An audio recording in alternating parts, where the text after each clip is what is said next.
বান্দা যখন ফিরে আসে ভাইয়া, কেউ যখন তওবা করে, ভুল বুঝতে পারে, আবার নতুন করে আল্লাহর কাছে ক্ষমা প্রার্থনা করে, কসম খোদা আল্লাহ তাআলা ভীষণ খুশি হয়।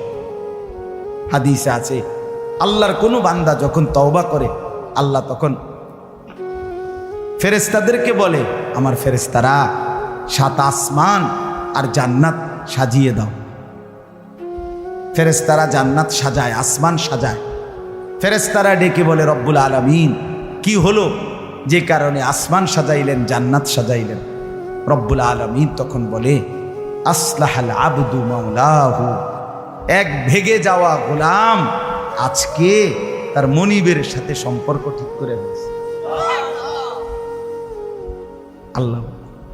আল্লাহ বলে, আমার এক গোলাম আমার থেকে ভাইগে গেছিল রে, অনেকদিন ওই আমারে সেজদা দেয় নাই, আজকে দিছে। অনেকদিন সে আমারে ডাকে নাই, আমি খুব কষ্ট পাচ্ছিলাম। আমার বান্দা আমার হাতে গড়া, আমার দেওয়া নাক চোখ কান, আমার দেওয়া জবান, আমার দেওয়া জিহ্বা, আমার গড়া বান্দা আমারে ভুলে আমার থেকে ছুটে গেছে। আজ আমার সেই ভেগে যাওয়া